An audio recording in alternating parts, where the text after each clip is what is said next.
엄마, 이제 민준이 안 봐주셔도 될 것 같아요. 너무한 거 아니니? 너무하다고요. 네? 너, 아까 너랑 민준이 엄마랑 얘기한 거 다 들었어. 그렇게 힘들다고 도와달라고 할 때는 언제고, 어떻게 좀 컸다고 눈치 없이 계속 오냐는 소리를 해. 너 그냥 애다 컸으니까 이제 안 도와줘도 된다. 그렇게 말했으면 됐잖아. 저도 섭섭한 거 많았어요. 아니, 그런데 매달 꼬박꼬박 용돈 드리면서 어머님, 아버님 손주 실컷 보시라고 아무 말 안 한 거예요. 뭐, 초인종 안 누르고 그냥 집에 들어오신 적도 많으시잖아요. 그리고 왜 어머님, 아버님 희생한 것만 얘기하시는데요. 저희도 용돈 드리느라 빠듯했어요. 그리고 원래 손주 어릴 땐 어른들이 희생 감수하고 그래서 어느 정도 크면 알아서 빠져주셔야 하는 게 맞잖아요. 그래, 내가 눈치가 너무 없었네. 오늘 이야기 속 주인공은 67세 현은숙 씨입니다. 그녀는 아들과 며느리, 그리고 손주와 얽힌 이야기의 중심에 있습니다. 현 씨는 남편과 함께 60 넘은 나이에 선주를 전적으로 돌봐주었습니다. 물론 손주는 예뻤지만 원해서 한 일은 아니었습니다. 경력이 단절되는 게 싫다며 울며 부탁하던 며느리 때문이었죠. 요즘 사람들 양가 부모 도움 없이 애 키우면서 맞벌이까지 하기 힘든 것을 알기에 힘들 줄 알면서도 도와줄 수밖에 없었습니다. 현 씨는 애 키우느라 힘겨워하는 아들 며느리가 안쓰러웠습니다. 하지만 애가 좀 크자 그런 희생을 한 시부모가 눈에 가시처럼 여겨지는 모양이었습니다. 무엇을 해도 불만이 가득했고 뒤에서는 시부모 험담을 해댔습니다. 애가 어느 정도 컸으면 알아서 눈치껏 물러나야 하는 거 아니에요? 라는 며느리의 말에 현 씨 부부는 깊은 상처를 받았습니다. 오늘 애 봐준 공이 없는 줄은 알았지만 이렇게 천덕꾸러기 취급을 받을 줄은 몰랐습니다. 손주를 봐준 지는 어느새 5년이 되었습니다. 그 덕에 맞벌이를 하며 자리 잡고 직장에서 진급까지 한 며느리였습니다. 하지만 아들은 그런 부모를 애틋하게 생각하기는커녕 골치 아픈 존재라고 생각하는 듯 했습니다. 그렇게 고된 육아마저 손주와의 추억이라 여기며 견뎌온 현실이 결국은 후회로 남게 되었습니다. 현 씨 부부는 더 이상 자식을 위해 희생하지 않기로 결심했습니다. 의미 없는 일에 인생을 낭비하지 않기로 한 것이죠. 현 씨에게는 딸 둘과 아들 하나가 있었습니다. 아이들이 어렸을 땐 직장 생활을 접고 몇 년간 육아에만 집중했지만 그럼에도 불구하고 셋 다 키우는 것은 너무 힘들었습니다. 자식들을 끌어안고 울었던 날도 많았죠. 나는 애들이 혹시나 애 봐달라고 할까봐 무서워. 뭐가 무서워? 안 그래도 허리 아픈데 애를 어떻게 봐? 너는 그렇다고 싫다고 할 수도 없고. 싫다고 왜 못해? 싫다. 그러면 부모 얼굴 보고 싶겠어? 요즘 애들은 손주 안 봐주면 부모랑 연도 끊는다잖아. 친구들과의 대화에서 현 씨도 내심 동의했습니다. 자신도 손주를 돌봐줄 만한 사정이 안 되었으니까요. 다행히도 두 딸이 결혼한 이후에는 그런 일은 없었습니다. 첫째 딸은 멀리 살기도 하고 돈도 잘 벌어서인지 도우미를 써가며 스스로 아이를 키웠습니다. 둘째 딸은 아예 아이를 갖지 않겠다고 선언했죠. 그래, 뭐 요즘 사람들 다들 그런다니까. 그것도 나쁘진 않지. 현 씨는 애를 꼭 낳아야 한다는 입장은 아니었습니다. 저는 얼마나 내 삶을 깎아먹는 일인지 알기에 애 안 낳는 사람들도 어느 정도 이해는 가요. 이미 선주도 있었기에 더 바랄 것도 없었습니다. 아니, 누나도 참 희한해요. 애 안 낳고 살면 금방 이혼하죠. 그런 둘째 누나를 이해하지 못하겠다며 아들은 결혼하자마자 아이를 가졌습니다. 그래도 갖고 싶어도 못 갖는 사람들도 많은 요즘 세상에서 그나마 다행이라 여겼습니다. 하지만 출산은 곧 현실의 무게로 다가왔습니다. 아이, 잘 있니? 네, 잘 있어요. 사부인은 괜찮으시대? 아, 저희 엄마요? 네, 여기저기 아프셔서 걱정이에요. 어디가 아프시다는데? 허리도 아프고, 손목도 그렇고, 무릎도 아프시다고요? 아이고, 어쩜 좋니? 아이가 태어난 지 얼마 안 돼. 안 사더니 아이를 봐주겠다고 아들 집으로 들어갔습니다. 하지만 계속해서 어디가 아프다는 소식이 들려왔습니다. 네, 저희 엄마가 이번에 허리가 아파서 쓰러지셨어요. 결국 안 사더니 두 손 두 발 들고 집으로 돌아갔다는 얘기를 들었습니다. 그날은 며느리의 복직을 보름 앞둔 어느 날이었습니다. 아들 부부는 현씨 부부를 찾아왔습니다. 여보, 엄마 아빠가 좀 봐주세요. 예원이 이번에 회사 다시 돌아가야 해요. 몇 달만 더 쉬다가 복직하면 어때? 그러면 다시 복귀하기가 힘들어요. 그리고 잠깐씩 봐주는 것도 아니고 아직 어린 갓난애를 종일 돌봐야 하는 일이었습니다. 그리고 현씨 부부는 자신이 없었습니다. 하지만 며느리는 이번에 복귀하지 않으면 일을 그만뒀다가 나중에 이 짓을 또 해야 해요. 그러면 경력 단절이 돼서 새로 취직하기가 정말 힘들다고요. 라고 말했습니다. 저는 애 다 클 때까지 기다리면 저 일 못해요. 발을 동동 구르며 제발 부탁한다는 며느리의 말을 현 씨는 끝내 거절할 수 없었습니다. 그리하여 선주가 돌이 될 때까지 거의 아들의 집에 상주하며 현 씨가 아이를 돌봐주었습니다. 네, 네 어머님, 저 왔어요. 이제 오니? 민준이는요? 지금 막 재웠어. 수고하셨어요. 반찬 꺼내놨으니까 국만 데워서 먹고자. 네, 알겠어요. 민준이 아빠는 늦는다며? 그래, 들었어요. 그럼 난 이만 가볼게. 조심히 가세요, 어머님. 그래, 나오지 말고. 낮 동안 손주를 보고 반찬도 좀 해두고 아이 때문에 지저분해진 거실도 치우다 보면 하루가 훌쩍 지나 있었습니다. 그리고 며느리가 늦게 퇴근하는 바람에 저녁 8시 반쯤 현 씨는 아들의 집을 나섰습니다. 이미 바깥은 깜깜해져 있었습니다. 보통은 아들이 일찍 퇴근하면 데려다 주지만 아이만 두고 며느리도 나올 수는 없는 노릇이라 현 씨는 혼자 버스를 타고 집으로 돌아왔습니다. 보통은 7시 반에서 8시 사이에 둘 중 하나는 퇴근을 해야 하는데 요즘엔 바쁘다며 늘 이 시간에 집으로 돌아오곤 했습니다. 야, 밥은 먹었어? 남편이 물었고 현 씨는 고개를 저었습니다. 아까 민준이 먹이면서 죽 먹었어요. 근데 입맛이 없네. 뭘 먹기보다는 휴식이 더 필요했습니다. 그래, 그렇게 힘들면 이제는 애를 데리고 집으로 오라고 그래. 아무래도 그래야겠네. 집에 도착한 시간은 9시 반이 조금 안 되는 시간이었습니다. 그리고 내일은 7시까지 아들의 집으로 다시 가야 했습니다. 그리고 애가 아주 어릴 때는 현 씨가 직접 아들의 집으로 갔지만 이제는 아이를 데리고 오라고 하는 게 맞는 것 같았습니다. 그래, 그래야 나도 같이 봐주지. 남편도 퇴직해서 집에 있기 때문에 그게 훨씬 나을 듯 했습니다. 남편이 밥도 늘 부실하게 먹으니 마음에 걸리기도 했고 말이죠. 아이고, 허리야. 이놈이 들고 있지 말고 내려놔요. 종일 어떻게 그렇게 있어?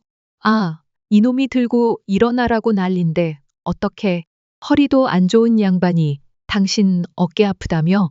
환갑 넘은 부부가 아이 하나 돌본다고 고군분투했습니다. 나이가 들며 여기저기 삐걱대는 바람에 하나 키우는 일도 보통이 아니었습니다. 그리고 아들을 닮아 우량아로 태어난 아이는 들고 있기만 해도 어깨가 빠질 것 같았죠. 그래도 예뻐.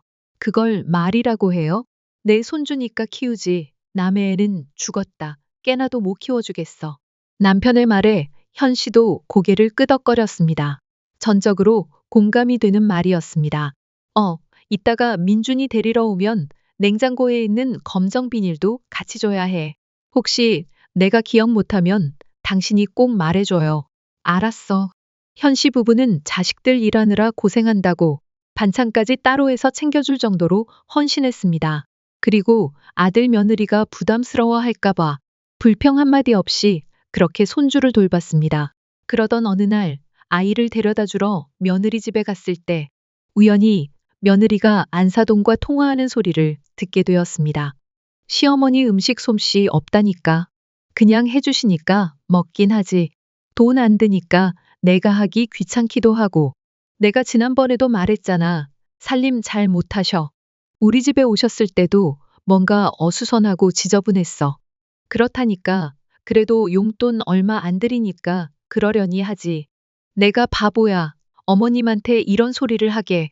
하지만 안타깝게도 며느리는 바보가 아니었고 그 이야기를 하던 그 순간 현 씨가 그 말을 듣고 말았습니다. 그 순간 며느리는 현 씨를 보고 거의 비명을 질렀습니다. 그리고 집안은 발칵 뒤집혔습니다.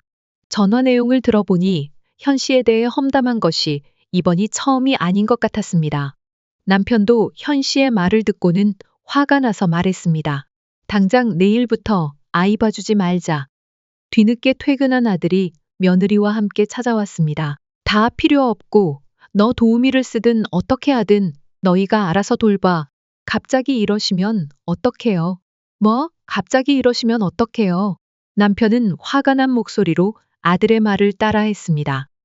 근데 너희는 내 엄마 그렇게 고생하는 거 뻔히 알면서 뒤에서 사돈한테 뒷담을 하냐? 뒷담을 하다뇨? 그런 거 아니에요. 너는 엄마 고생하는 거 아냐? 모르냐? 알죠. 당연히요. 그러면 그러는 거 아니다. 사람이 도리를 안다면 설령 마음에 안 드는 것이 있어도 그렇게 말하는 거 아니야. 어? 이제 우리가 안사돈 얼굴을 어떻게 보냐? 우스스러워가지고. 아버님, 그게 아니고요. 그냥 엄마랑 통화하다가 어쩌다 보니까 저도 모르게 그런 거예요. 저는 진심이에요. 늘 어머님, 아버님한테 감사하고 있어요. 당장 민준이 안 봐주신다고 하시면 저 출근 못해요. 네, 우리 민준이는 어떻게 하고요? 다른 사람한테 어떻게 맡겨요? 맞아요. 엄마 아빠니까 안심하고 맡긴 거죠. 그리고 애 어릴 때 바짝 모아서 자리 잡을 생각인데 갑자기 이러시면 안 돼요. 저는 잘못했어요, 어머님. 현 씨는 진심이 아니었다며 눈물을 비추는 며느리에게 모질게 굴기가 어려웠습니다. 그리고 그 사이 손주가 울자 현 씨도 모르게 손부터 나갔습니다. 아이를 안고 어르고 달래면서 마음이 착잡했습니다. 여보, 그래도 어느 정도 클 때까지만 조금 봐줍시다. 결국 마음이 약해진 현 씨가 남편을 설득했고 그렇게 선주는 4살이 되어서야 어린이집에 다닐 수 있게 되었습니다. 그래서 좀 나아지긴 했지만 오후 3시부터 8시까지는 꼼짝없이 육아에 전념해야 했습니다. 그리고 그 사이에 현 씨도 남편도 몸이 상하는 건 당연한 일이었습니다. 젊은 사람들도 손목 나가고 허리 나가는 육아를 아무리 둘이라도 나이 든 사람들이 하기에는 여간 벅찬 일이 아니었습니다. 그리고 점점 고장나는 관절에 현 씨 부부가 나란히 병원에 다니기 시작한 것도 그때쯤이었죠. 저는 그러다 6살이 될 때 유치원에 들어가기 직전이었습니다. 어머님, 민준이 자꾸 자기 전에 간식 먹으려고 뗐어요. 어머님이 맨날 이 시간에 간식 주셔서 그런가 봐요. 맨날은 아니고 어머니. 너무 뗐으면 조그만 과자 하나씩 준 거야. 그러니까요. 그래서 애가 울고불고 난리를 치네요. 아이고, 그래. 조그만 거 한 조각만 줘도 금방. 그쵸? 지금 유치원 갈 나이에 애가 이러면 돼요? 애가 아주 나쁜 버릇이 생겼어요. 짜증스럽게 말하는 며느리에게 뭐라고 대꾸해야 할지는 몰랐지만 현 씨는 기분이 조금 상하긴 했습니다. 매번 준 것도 아니었는데 이렇게까지 핀잔을 주나 싶었습니다. 그리고 이렇게 며느리에게 잔소리를 듣는 것도 처음이 아니었습니다. 근래 들어서는 일주일에 한 번꼴로는 이런 전화를 받았습니다. 그러니 휴대폰에 며느리 이름만 떠도 심장이 덜컥 내려앉을 수밖에 없었습니다. 이제 아이에게 손이 덜 가다 보니 마음에 여유가 생긴 듯 스스로 돌보기 시작한 며느리였습니다. 그러다 보면 자연스레 마음에 안 드는 구석도 생기기 마련이었죠. 그리고 모두가 똑같은 방식으로 육아를 하는 것도 아니니 말입니다. 이번에 민준이 엄마 승진해서요. 장모님이 축하해 주신다고 밥 먹으러 가고 있어요. 어느 날 주말 현 씨는 아들에게 전화를 걸었다가 며느리가 승진했다는 소식을 듣게 되었습니다. 아이고, 진짜 잘 됐네. 열심히 하더니. 그렇죠. 그러면서 연봉도 올랐다며 아들은 좋아했습니다.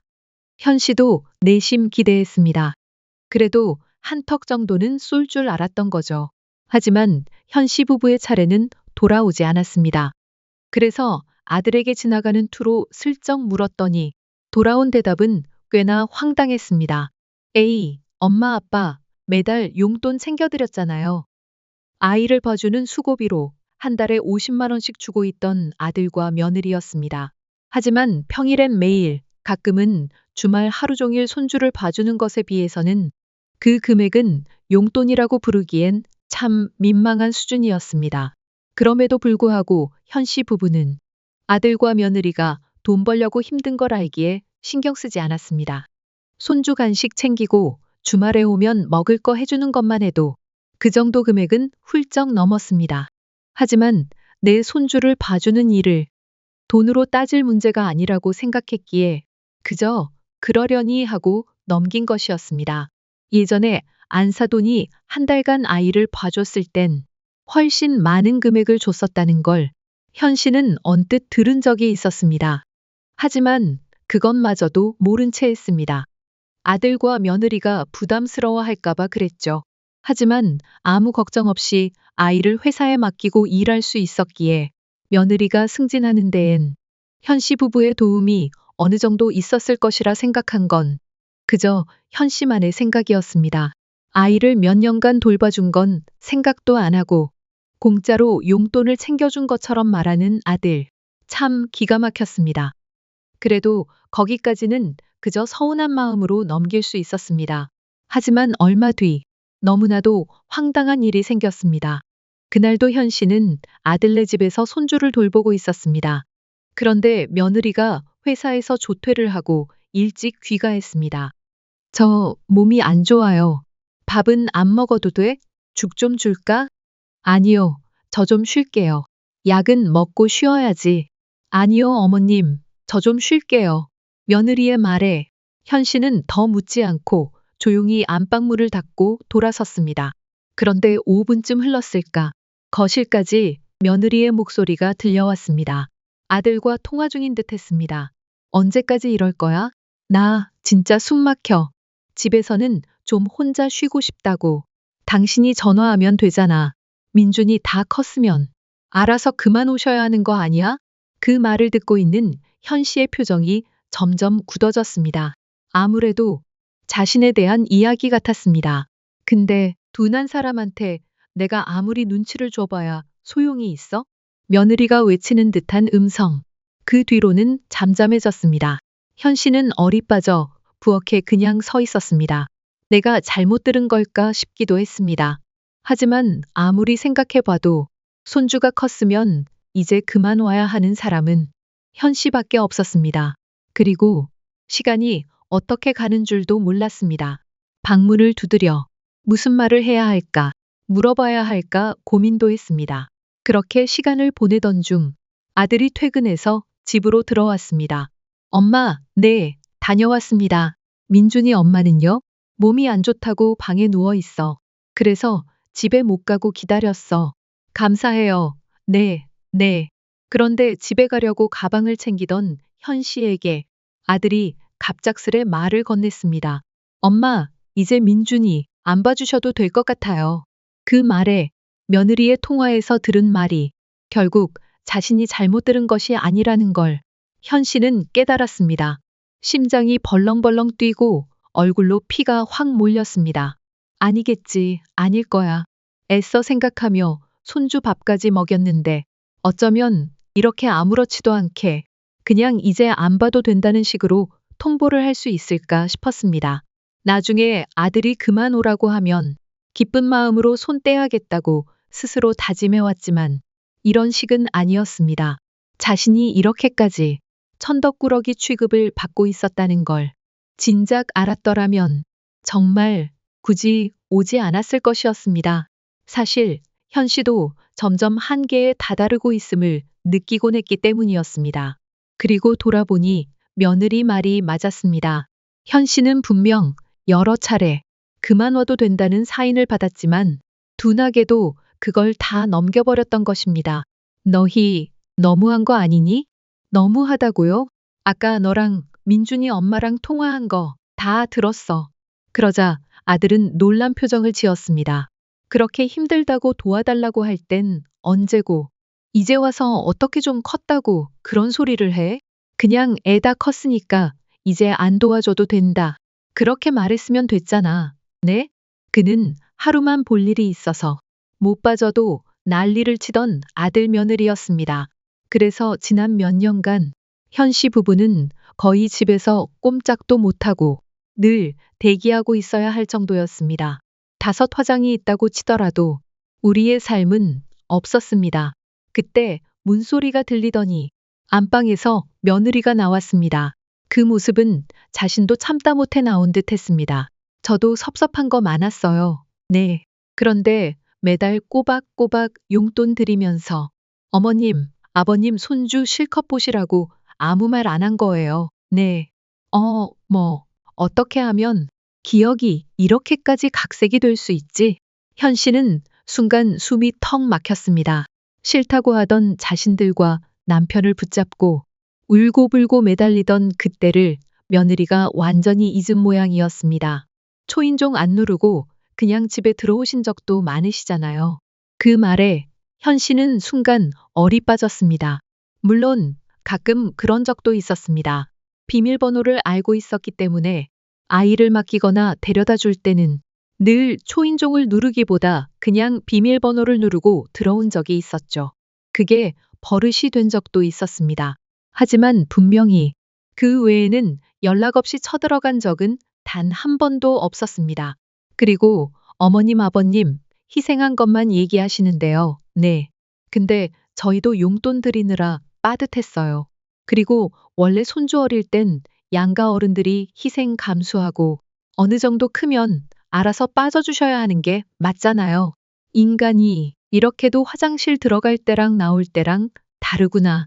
현 씨는 그저 허탈하게 생각했습니다. 며느리는 그동안 쌓인 게 많았던 모양이었습니다. 그런 마음으로 애를 맡겼다니 그저 기가 막혔습니다. 마음에 안 들었던 육아 방식도 하나하나 꼬집었고 자신이 얼마나 불편했는지도 조목조목 늘어놓았습니다.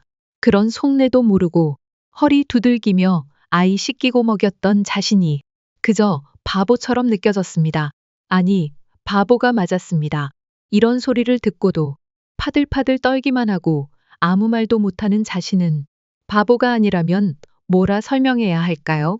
내가 눈치가 너무 없었네. 현 씨는 조용히 가방을 챙겼습니다. 아들이, 엄마, 그런 게 아니고요. 민준이 엄마가 아파서 좀 예민한가 봐요 라고 변명했고 안방 안에서는 며느리가 훌쩍이며 저는 아픈데 집에 시어머니가 있으니까 이해해 주세요. 그런 거 아닌 거 아시잖아요.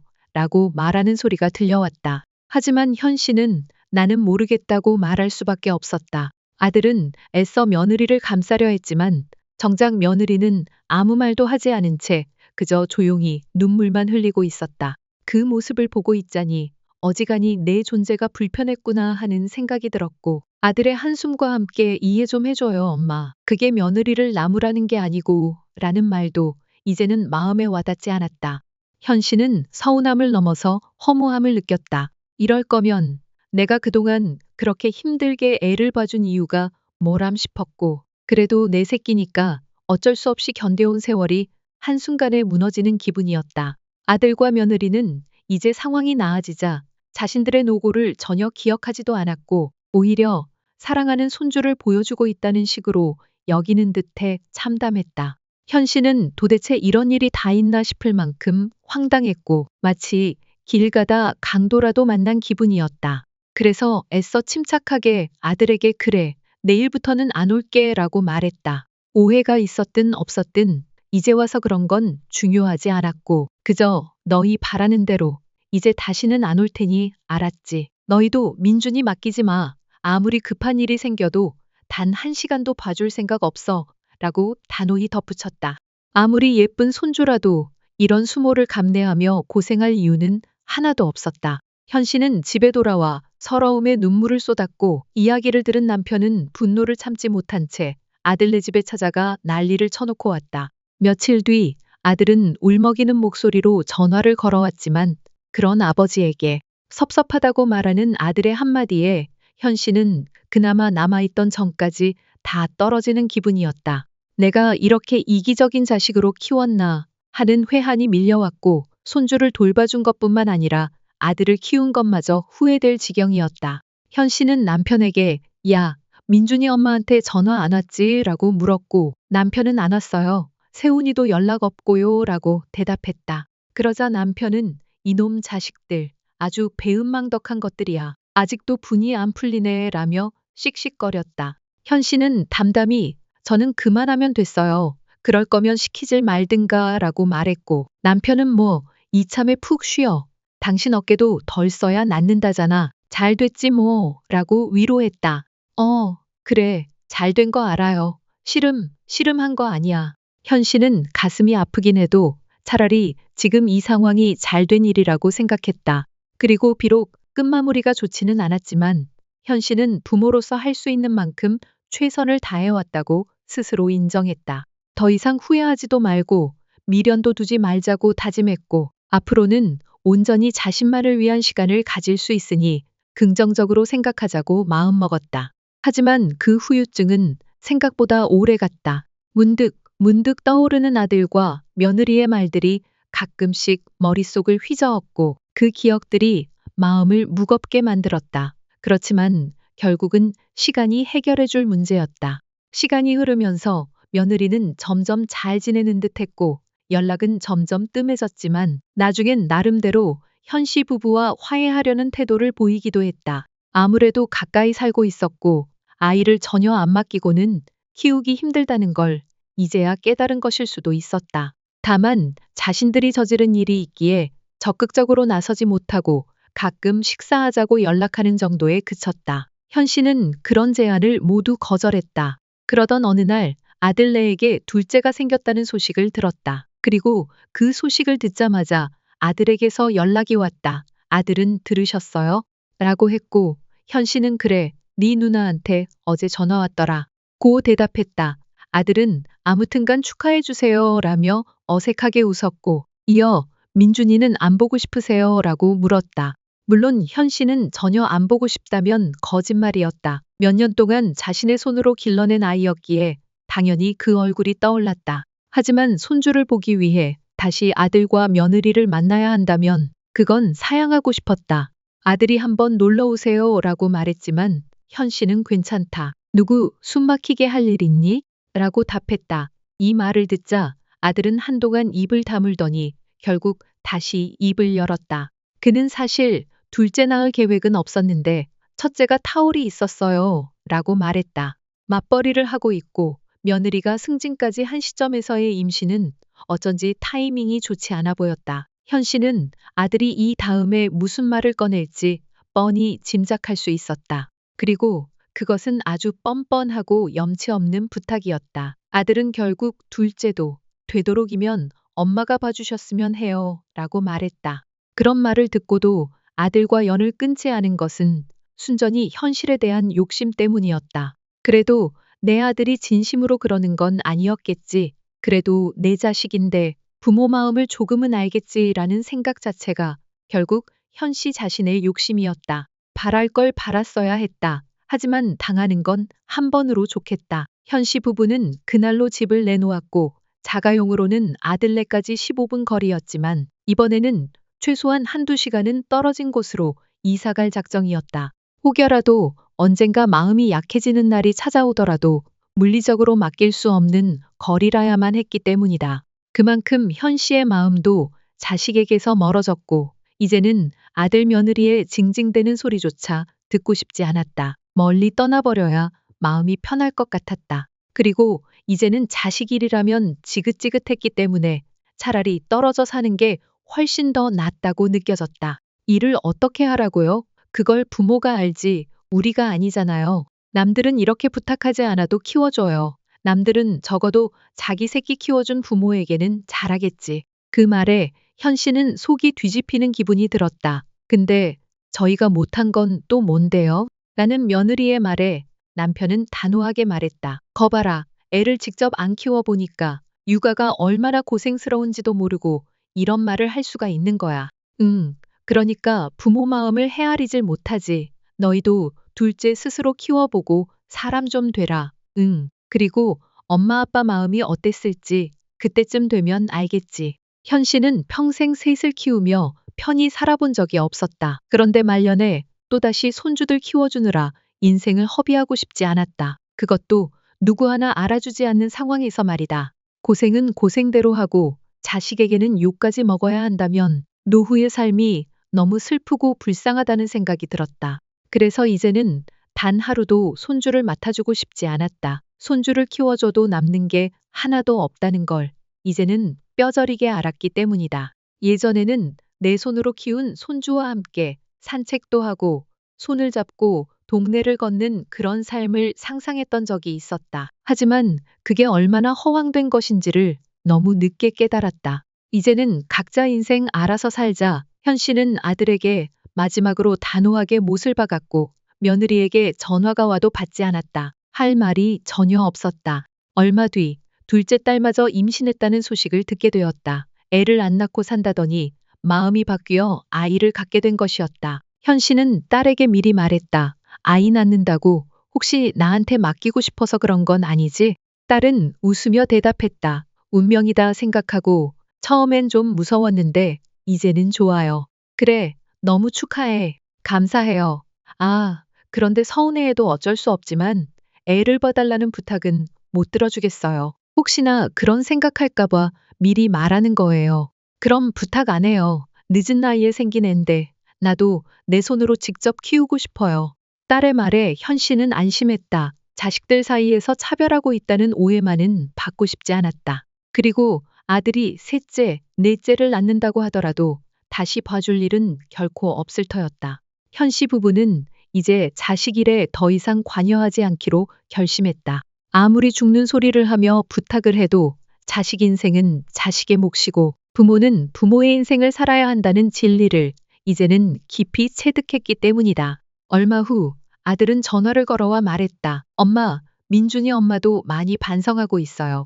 그리고 애를 키워보니 뭔가 깨달은 바가 있는 건지 아니면 또다시 염치 없는 부탁을 하기 위한 포석인지 알 수 없었지만 어쨌든 아이가 태어난 뒤 아들이 연락해온 것이었다. 그래, 그렇다면 다행이고 부디 잘 키워라. 네가 직접 키우면 다 자기 마음에 들게 하겠지. 현 씨는 뼈 있는 말을 툭 내뱉고는 그대로 전화를 끊었다. 이제 와서 반성을 한다고 해도 이사까지 한 자신의 삶을 되돌릴 수는 없었다. 그리고 어쨌거나 현 씨는 이제 더 이상 자식이 아닌 부부의 인생만 신경 쓰기로 했다. 그것만으로도 이미 벅찼다. 이사를 한 것도 어쩌면 아주 잘한 일이었다. 그리고 이 모든 일을 가능케 한 건 결국 아들 며느리의 몫이었다.